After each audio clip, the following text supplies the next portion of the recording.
Daniel, I am done with you, and you can go and stay with your brother. I am done, please. You can pick up your stuff. I need space here. My wife threw me out this morning, in front of the neighbors, called me broke, called me useless, said she was done waiting for a man who had nothing. So I picked up my suitcase and walked away without arguing. She thought she had just removed a burden. I still remember the sound of the suitcase hitting the pavement. It wasn't loud, but it echoed. It echoed like the final judgment of a man who had just been declared useless. "Daniel, I can't do this anymore," my wife Sophia said from the doorway of our apartment in Barcelona. Her arms were folded. Her voice was steady.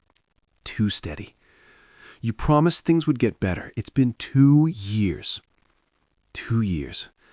2 years since I lost everything." Or at least that's what she believed. The neighbors pretended not to stare, but curtains moved. Balcony doors cracked open. Poverty is a public spectacle in Europe, especially when it shows up in a once comfortable neighborhood. "I'm working on something," I told her quietly. She laughed. Working on something. That phrase had become my identity. A joke at dinner parties, a whisper among her friends. Her friends, especially Marco, the investment banker who always wore confidence like cologne, never missed a chance to remind her she had married beneath her potential. "You're 38, Sophia," Marco had once said, not knowing I was within earshot. "Stability matters." Stability. It's amazing how quickly love begins to measure itself in bank statements. "You can stay with your brother. I need space. I need security." Security. She didn't say money, but she meant money. I picked up the suitcase. It was light, lighter than my chest felt. What she didn't know, what nobody knew, was that I hadn't lost everything. I had liquidated everything. 2 years ago, I sold my logistics company quietly. The deal was confidential. The acquiring firm insisted on a non-disclosure clause until their European expansion was finalized. The transfer would complete this morning, this very morning. And when it did, I would officially become one of the largest silent shareholders in a rapidly expanding transport conglomerate operating across Spain, France, and Germany. But until today, I was bound by contract to live like I had nothing. No social media, no flashy spending, no sudden lifestyle change. I had to look ordinary, struggling, invisible. And Sophia believed the performance. The irony? I was enduring temporary humiliation to secure generational wealth. But humiliation has an expiration date. Love, apparently, does too.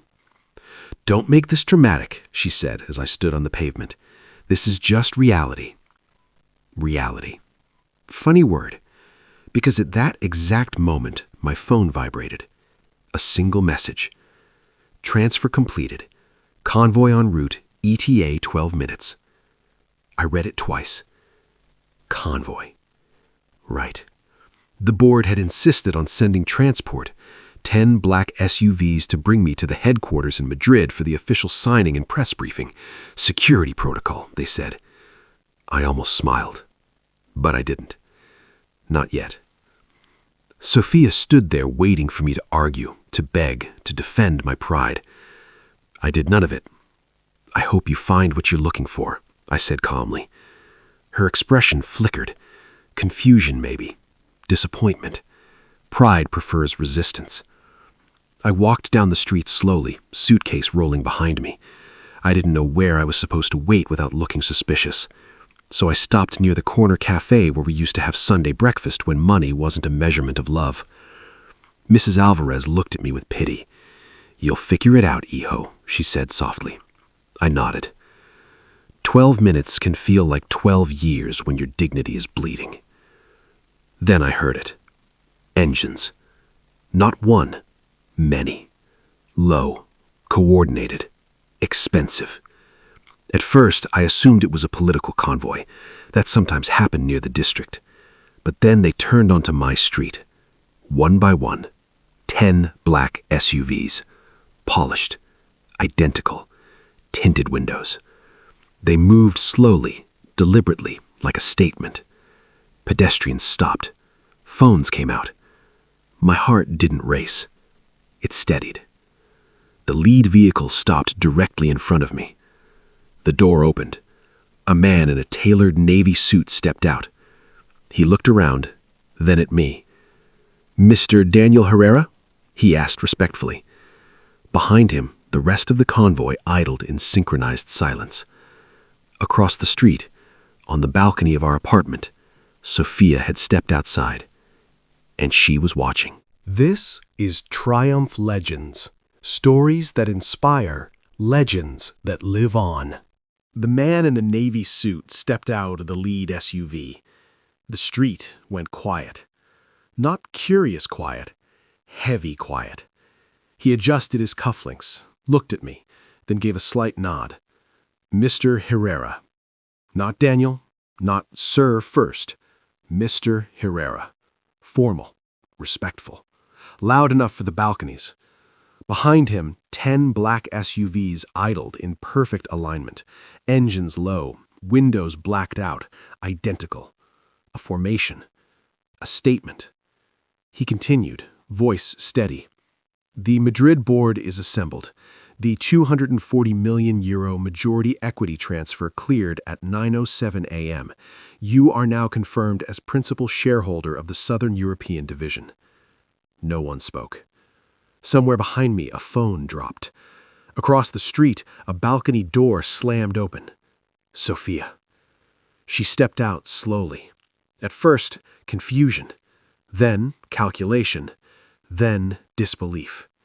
She rushed downstairs, high heels against concrete. Too fast. "Daniel!" Her voice wasn't controlled anymore. It cracked. I didn't move.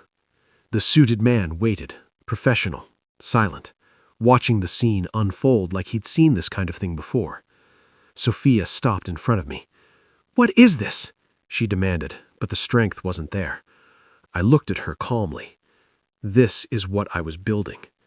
Her eyes darted to the SUVs, back to me. No, you said we were struggling." "We were," I replied. She shook her head. $240 million isn't struggling." "It is," I said evenly, "when it's tied up in contracts." The neighbors were no longer pretending. Doors opened. People stepped onto sidewalks. Mrs. Alvarez whispered, "Madre de Dios." Someone from 2 houses down said it loudly. "She kicked him out this morning." That sentence spread faster than the convoy arrived. Sophia heard it. Her spine stiffened. Her breathing changed. She lowered her voice. "Daniel, let's go inside." Inside. Private. Interesting. 15 minutes ago, the pavement was acceptable.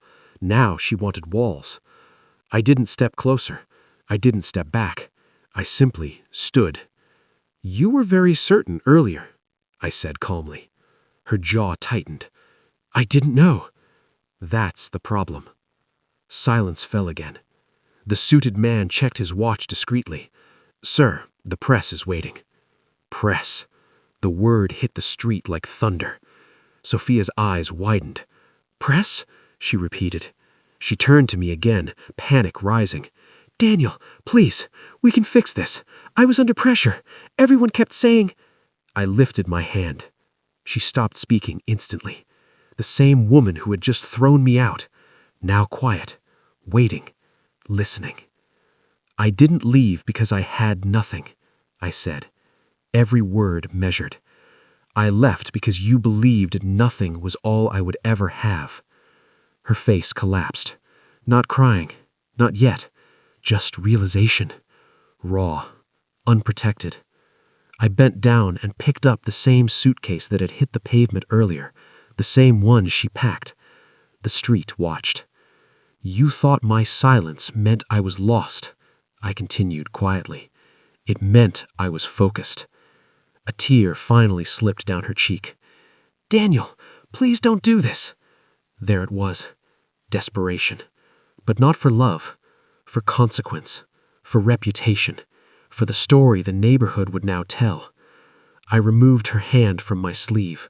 Gently. No anger, no drama, just finality. "You didn't throw out a poor man," I said, meeting her eyes one last time. "You threw out a patient one." The line hung in the air, heavy, permanent. The suited man opened the SUV door. I stepped in. The door closed with a soft, decisive thud. Through the tinted glass, I saw Sophia standing in the doorway she had used to dismiss me. Only now, she wasn't powerful. She was exposed. The convoy moved. 10 black SUVs gliding down that narrow European street. Phones recording, whispers rising. A man from the balcony saying, "She'll regret that for the rest of her life." And maybe she would. But as the engines carried me away, I didn't feel revenge. I felt clarity. Because the loudest power is the one that never needed to shout. And the people who only believe in you when the convoy arrives were never strong enough to survive the construction. Some people only recognize power when it arrives with headlights. They mistake silence for weakness, patience for failure, focus for emptiness. But real builders don't argue while they're constructing. They endure. They absorb the doubt. They survive the whispers. They let people misjudge them because they know something most people don't. When the foundation is strong, the reveal doesn't need noise. It just needs timing. Not everyone who walks away from you loses, and not everyone who leaves you behind wins. Sometimes the loudest lesson in life is watching someone succeed after you decided they were nothing. If this story moved you, if it reminded you to build in silence or to never judge too soon, then you already understand what Triumph Legends is about. We tell stories of power revealed, of patience rewarded, of underestimation corrected. Because legends aren't always loud. Sometimes they arrive quietly and change everything.